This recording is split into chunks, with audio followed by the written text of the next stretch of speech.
Oh, that is spicy. Oh. Can I get some water? Woo! These are spicy, but I love them. Okay. Fact. The majority of our lives is built around words. I mean, just think about how many words you use each and every day. Some of them are words said out loud, like when you greet someone in the hallway, or you talk with friends at the lunch table, or you share your conversation with your mom before bed. And then some of them are words that aren't spoken, like words typed in a text message, or if you read it in a book, or words that are posted on social media. Sometimes they're thoughts in your head, or words communicated through American Sign Language, like, I'm hungry. Words help us connect to other people. And I think that makes them pretty powerful. Now, what's cool about words is that we have a lot of freedom when it comes to them. For better or for worse, we have a choice. We can choose to use any words that we want whenever we want. If we want to give a compliment, we can choose to use kind words. If we want to make someone laugh, we can choose funny words. If we want to make somebody mad, we can choose the words that will upset them. Of course, there may be consequences for some of the words we choose to use. When we call someone a name, or tell a dirty joke, or make fun of somebody who's different, or even drop a cuss word into a conversation, we might get into some trouble or hurt somebody's feelings. But at the end of the day, we still have the choice to use those words or not. We still have freedom when it comes to our words. Now, I don't know about you, but that makes me wonder this. Am I using my freedom in the best way when it comes to my words? Now, here's why I think this whole conversation about words is so tricky. Because if we're honest, most of us are probably thinking something like this. Is this really that big of a deal? And we all get that there are good words and there are bad words. We know there are certain things we're just not supposed to say. But what's a bad word to one person might not be that bad to somebody else. So really, who's to say whether or not we cuss or tell dirty jokes? Is it really that big of a deal to yell names at somebody we're mad at, or sing along with song lyrics that might be offensive to somebody? I mean, if I think the words I'm saying are okay, then it doesn't really matter what anybody else thinks, right? Again, I know this is tricky, because honestly, all of us struggle with our words in one way or another. There are all kinds of reasons for why we use our words the way we do. Maybe we hear our family say them at home, so we repeat them ourselves. If the adults in our lives are talking like that, why can't we? Or maybe we use certain words because we want to fit in. Everyone else is saying them, and we think saying them ourselves will help us be accepted and included. Or maybe we think it's okay to use certain words because they make people laugh. I mean, can't we just say, I'm just kidding, after whatever we say, and that makes it all okay, right? Or maybe we use certain words, but we don't really know what they mean. We say them because we hear them, but if we're honest, we don't really know what it is that we're saying. Or maybe we think it's okay to say certain words because we've heard people at church say them. And if they can say those words, why can't we?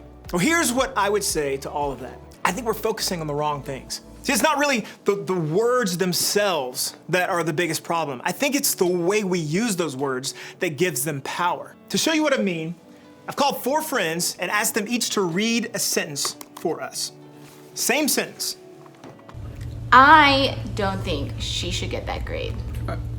I don't think she should get that grade. I don't think she should get that grade. I don't think she should get that grade. Isn't that crazy? They all read the same exact sentence. Now, you'd think that sentence would have the same meaning no matter how they said it, right? But as they emphasized a different word, the meaning of the sentence changed entirely. The power wasn't necessarily in the actual words they said, it was the way they said them. The way you use your words changed the entire sentence. See, the way we use our words is super important. We have so much power when it comes to our words. That name you called your sister last night, maybe it's not that bad a word, but you knew it would really hurt her feelings. So you used it on purpose to do just that. Or maybe a joke you told someone in your class seemed okay, but when they got upset about it afterwards, you realized it wasn't okay. Maybe that cuss word you shouted at the opposing team, or the song lyric you quoted on your Instagram, or the nickname you gave that new guy at school don't seem all that bad on their own, but when someone heard you say it or saw you post it, you suddenly felt embarrassed. That's because you realize the words have power. They have the potential to harm or to hurt or to offend somebody else. Knowing our words have power means we recognize the impact they can have on both others and ourselves. The words we use can hurt someone else, Even if they don't tell you, or even if you don't mean to, someone could be hurt or offended by the words you say. And when you say something without thinking or even meaning it, you're allowing people to have an opinion about who you are. They're forming what they think about you based on the words they hear you say. See what I mean? Our words actually do have a lot of power. And that's why we need to think about what we say and why we say it. Well, thankfully, we can find some help on understanding the power of our words in the Bible. We're gonna take a look at a book called James. It was written by, yes, a guy named James. And what's interesting about James is that he was actually Jesus' half-brother. That means he got an up close and personal look at the way Jesus himself lived his life. So when James wrote about the power of our words, I think we can trust his judgment. Here is what he had to say. In the same way, the tongue is a small thing that makes grand speeches, but a tiny spark can set a great forest on fire. And among all the parts of the body, the tongue is a flame of fire. It is a whole world of wickedness, corrupting your entire body. It can set your whole life on fire, for it is set on fire by hell itself. Whoa, whoa, whoa, whoa, whoa, whoa, whoa. That's a little dramatic, right? Well, think about the power of words here. Everybody has an opinion about the words we say. So in order to really get his point across, James chose really dramatic language and really harsh words that would get our attention. And honestly, it worked. Words like fire and wickedness and hell itself really have me listening. And if you're anything like me, those words may make you a little uncomfortable. Some of you may even feel that the word hell is a cuss word. I think it's safe to say that James was pretty serious about the words he used here. So what exactly is his point? Well, I think James wanted us to know just how powerful our words really are. Now, we all know that the tongue is a tiny part of the human body. This is weird, but I actually have kind of a like replica tongue here. You know, it's like, I don't know. It looks really real. Like, look at this. Isn't that gross? Terrible. Now, it may not be a body part we think a whole lot about. I mean, it's kind of gross and it's weird looking, but from that small, strange looking part of who we are can come a lot of destruction. Even the smallest spark, the smallest word, has the potential to start a fire so big and bad that it takes over our whole lives. With just one word, we have the ability to bring destruction and devastation. I don't know if any of you have ever seen the damage a fire can cause. I actually used to be a firefighter myself, so I've seen it. You can imagine probably how big and bad and terrible it is. I've seen fires reduce even the strongest structures and the most beautiful landscapes to nothing but ash and rubble. And a lot of times, that destruction causes permanent damage that we can't undo. You know what this reminds me of? Toothpaste. Well, actually, something my youth pastor showed us when I was in my youth ministry. Now, I know this is a bit of a mouth-themed conversation between the toothpaste and the tongues, but just stay with me. Now, this toothpaste, super happy in its tube. Look at the happy little toothpaste. It's just waiting to be used when we need to brush our teeth, right? And when we use toothpaste in the right way, it's super helpful and good for us. But what about when you don't use it in the way it's meant to be used and like you get all crazy and careless with it, right? Like it can be a huge mess. I mean, look at this. Toothpaste everywhere. We'll just keep on going. And it isn't helpful to anybody at that point. So we can fix it. Let's just put it back in the tube. We can get it in there and maybe just, maybe if I take the brush and try to stick that in there and I could just, I don't know, return the paste back to how it was before, right? Happy, it's helpful. Honestly, getting the toothpaste back into the tube, it's impossible, right? No matter how hard I try, I can't get it back how it once was. So what's my point? Well, this tube of toothpaste is just like our words. When they haven't been spoken, they have the potential to do a lot of good, like when the little bit of toothpaste was placed on the toothbrush. But when our words come out with anger or with frustration or without thinking, well then it's just like this mess of toothpaste all over the place.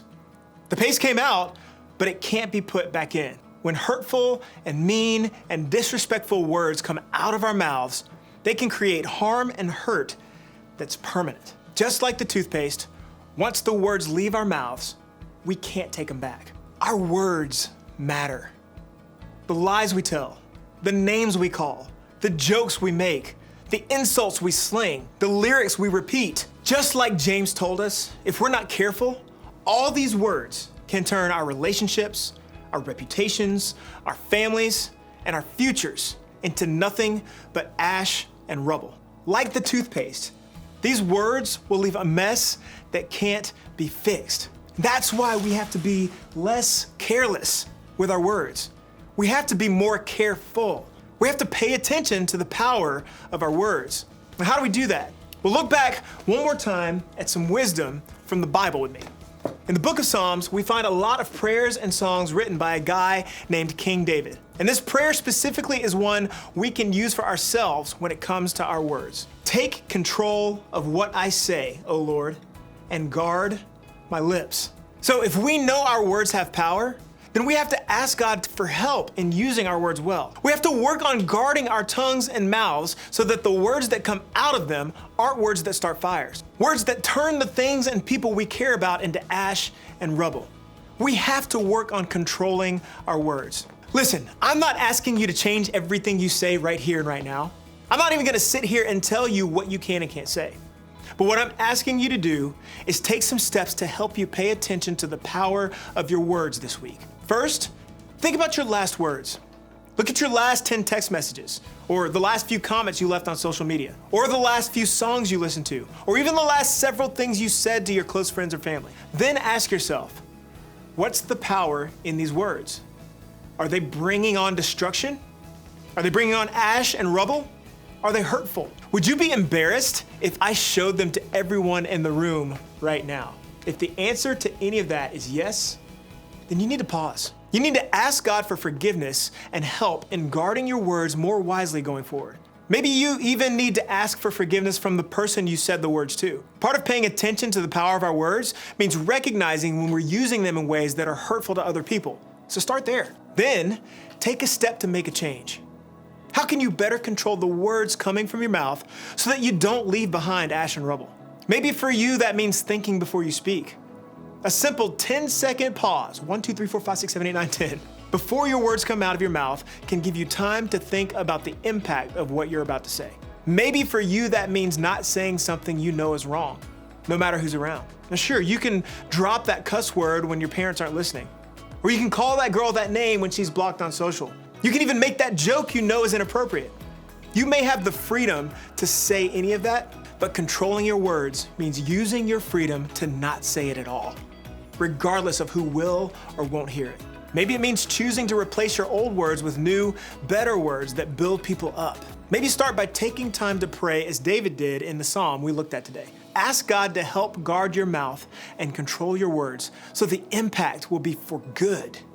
Ask Him to help you pay attention to the power of your words. Paying attention to the power of your words is something that takes time and practice. It doesn't just happen overnight. That's one of the reasons that we have groups. Your group can help you notice when the words you say cause destruction or hurt, and they can help remind you to pause, replace your words with new positive ones, and to pray that you can use the power of your words for good. Now, as you head to your group today, I want you to think about this question. In what ways can I use my words for good?